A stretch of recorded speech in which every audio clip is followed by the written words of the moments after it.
ఉర్దూలో మీరు 9 మంది ఎగ్జామ్ రాసిరని ఫస్ట్ చెప్పిర్రు. తర్వాత నిన్న ప్రెస్ నోట్లో 10 మంది ఎగ్జామ్ రాసిరని మీరు చెప్తుర్రు. అంటే ఆ ఒక్కరు ఎక్కడి నుంచి పెరిగిండు? దీనికి మీరు జవాబు చెప్పాలి. This is the biggest scam in Telangana. పెద్ద స్కామ్ ఇన్ తెలంగాణలో. ఇది ఒక్క పాయింట్ సరిపోదా? డిసెంబర్ 9th రోజు ఉర్దూ ఎగ్జామ్కి 9 మంది రాసిర్రు అని మార్చి 3 నాడు వాళ్ళే డిక్లేర్ చేస్తారు. నిన్న వాళ్ళు 10 మంది ఒక్కరు ఎట్లా పెరిగిర్రు అంటే వీళ్ళంతా స్కామ్ కాదా? ఇది 100% scam. This is the biggest scam in Telangana.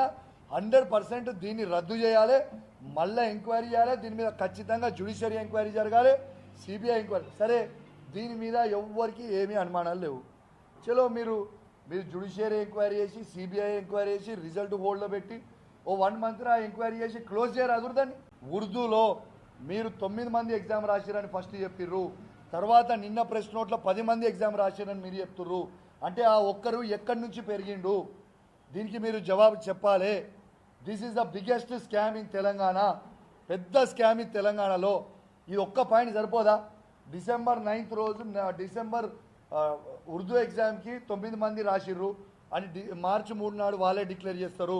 నిన్న వాళ్ళు 10 మంది ఒక్కరు ఎట్లా పెరిగిర్రు అంటే వీళ్ళంతా స్కామ్ కాదా? ఇది 100% scam. This is the biggest scam in Telangana.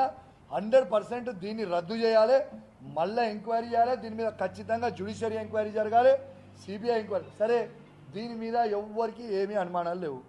చలో మీరు జ్యుడిషియరీ ఎంక్వైరీ చేసి, సిబిఐ ఎంక్వైరీ చేసి, రిజల్ట్ హోల్డ్లో పెట్టి ఓ 1 month ఎంక్వైరీ చేసి క్లోజ్ చేయరు అదురుదాన్ని.